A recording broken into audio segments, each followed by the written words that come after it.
Alright everybody in YouTube land, I am going to do some tutorials here. I'm a graphic artist, and some of my work, I try and do, and I actually sell my work. I've done things such as this. This is an El Camino that I've done.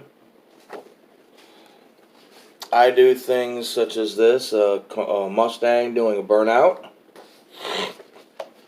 This is one that I'm not finished with. This is a Lamborghini. As you can see, it's not finished yet.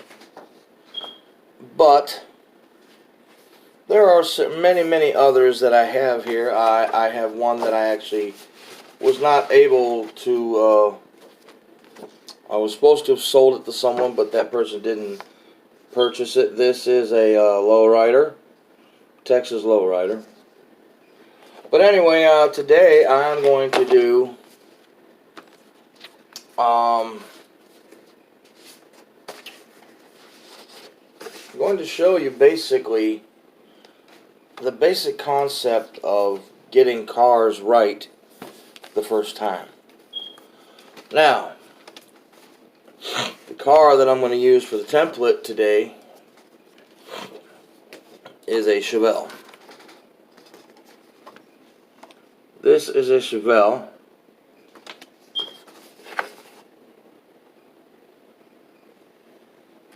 It's actually a little wonky, actually. But,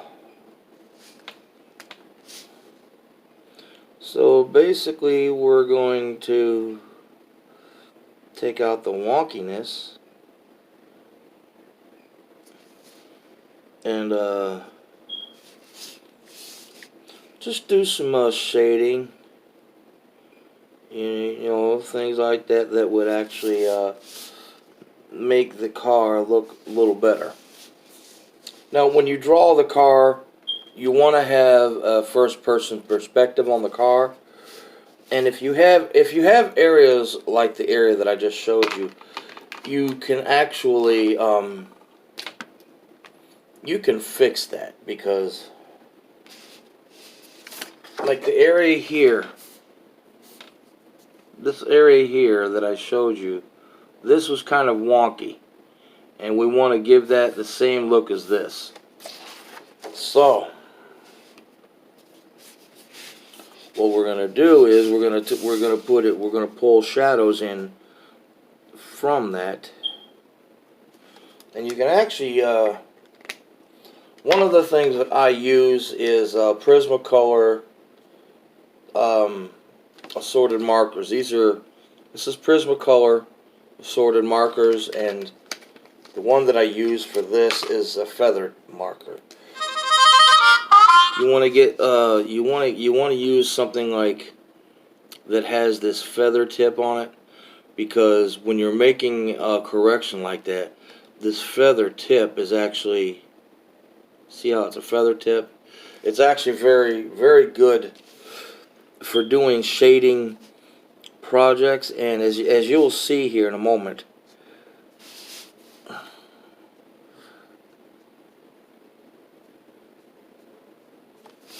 I'm going to show you the end result of this, which will bring it into the shading area.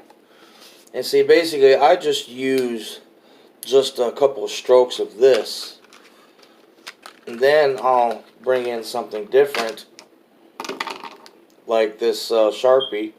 Sharpies, they have the fine tip. They have the fine tip here. And you can do that and get away with a lot, because when you're trying to cover up a mistake, you don't want it to become too obvious, okay? So you want to try to bring the shadow into the body of the car itself, and by that you can actually extend the shadow as well. So,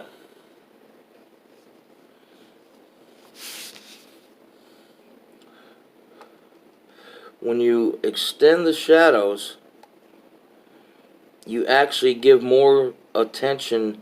You actually give more attention to the car itself.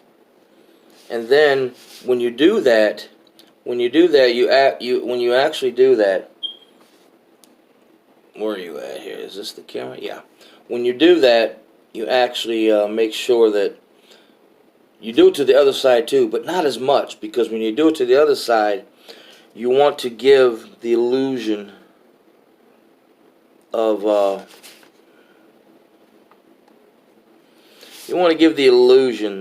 there is something there that's not.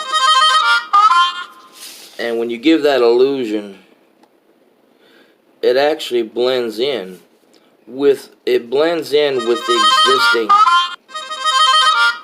existing piece of the car. I've been drawing quite some time, and I find that when you do cars with the fronts like this, the cars actually come out rather opaque, if you will. And if you do it on one side, it doesn't look right. But if you do it on the other side, it actually looks right. And it kind of sets itself up. It sets itself up to be, what it's intended to be. And then, as you can see, what I'll show you here,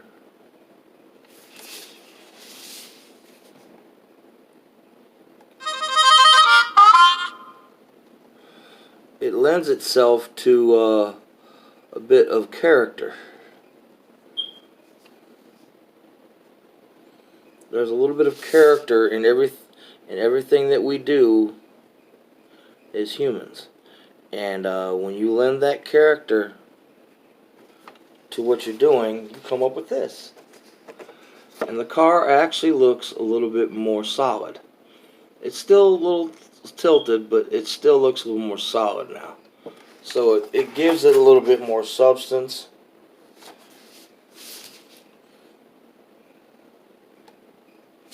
And then of course you have to add, little nuances here, little nuances there, just to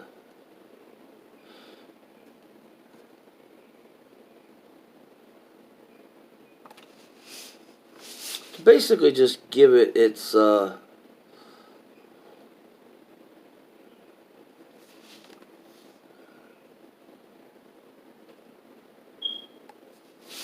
just basically to give it its style.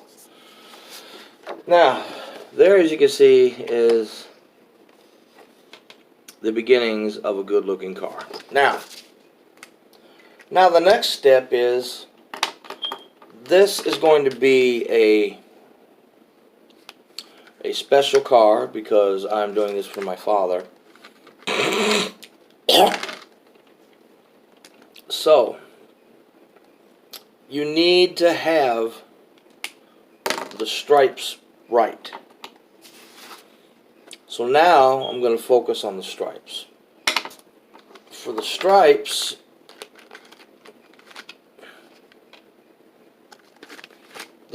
you want to use a thin precision pen, which that's not what that is. You want to use a thin precision pen, and I'm going to guess that's this. Yes. That's even thinner. So we're going to use this one. That's the one that I was going to use. But when you use a thin precision pen like this, you have to use it, as you can see here,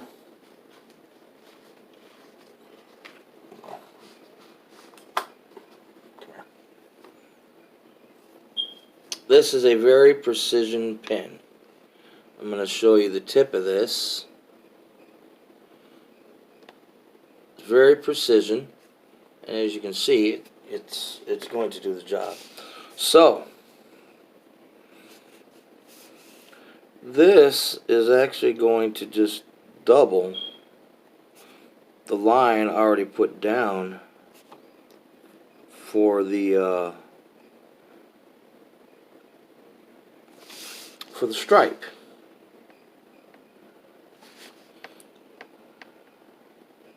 Now the SS Chevelle is a very rare car. At least this particular one is, because they only made 20 of them. Being that they've only made 20, the car itself is a modern marvel.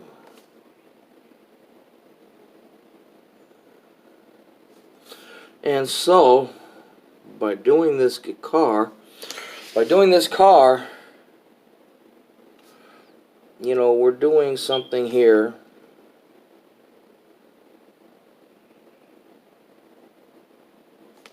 that's really not,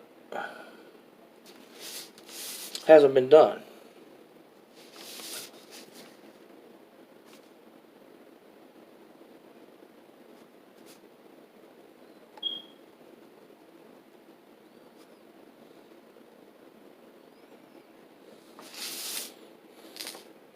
So, all this being shadowed in, we're going to shadow in a portion of the cowl induction hood.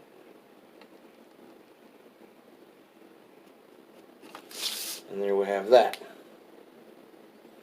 So now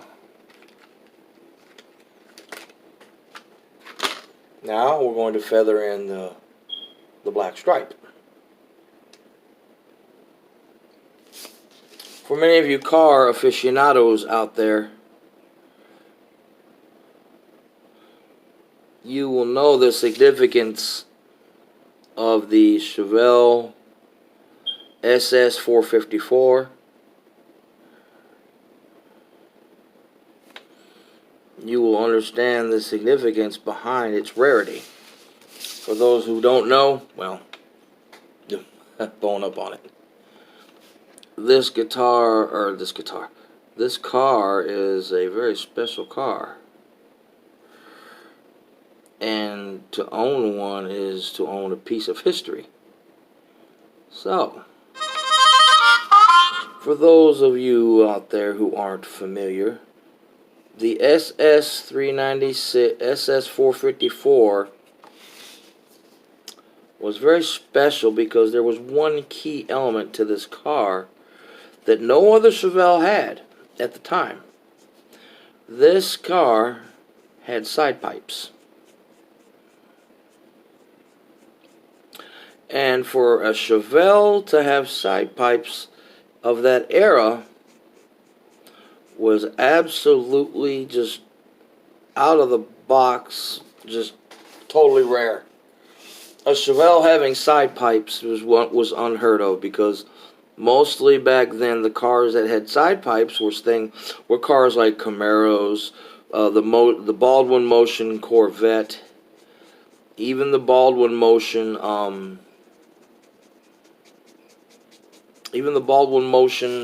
Nova, because Baldwin Motion, their claim to fame were the side pipes, among other things. And that's what they did. So, when the Chevelle did it, when they did it with the Chevelle, they didn't think it would work. But my, oh my, it worked. And it worked quite well, actually. So much so that Baldwin picked it up.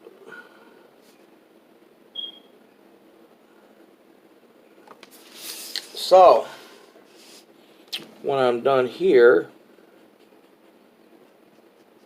I am going to go to the secondary color, which would be red.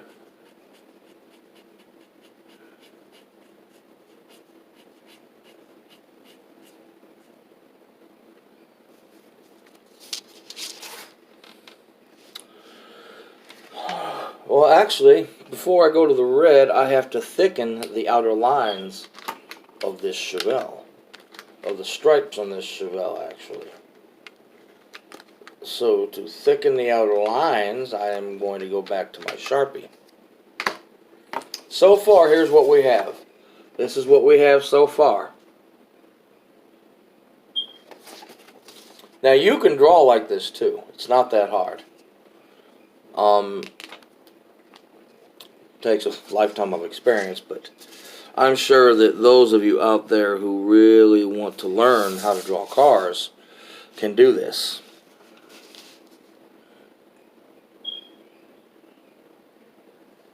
And it's not that hard. It just takes a modicum of patience, which is something that, you know, I think we all have.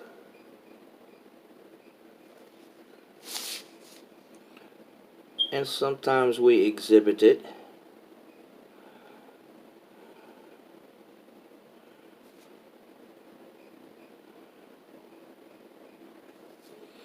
And then there are times when we don't.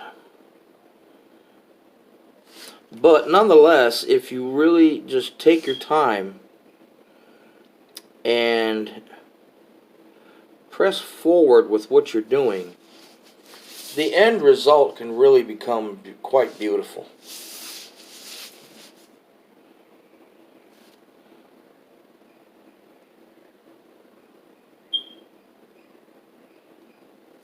Okay, now,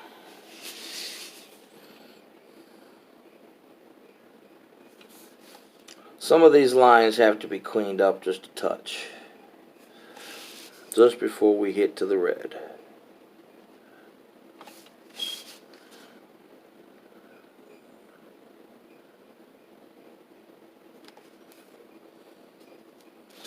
Okay, now as you can see here, I've gotten the stripes down where they need to be.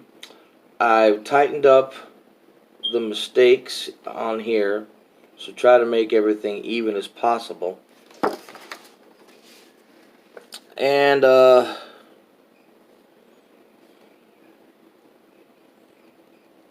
try to even out the shadows on the headlights, I'm going to do a little crosshatch stitching, just to give a proper effect.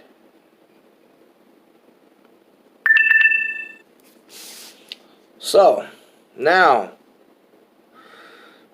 this is going to bring me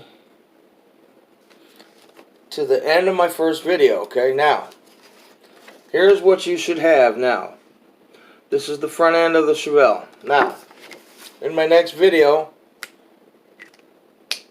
I am going to show you how to properly distribute the coloring of the hood and so forth, and how to blend in with it. So, my name is Robert Carson, and this is Radical Original Design Studios videos. Radical Original Design Studio videos. And I will see you on part 2.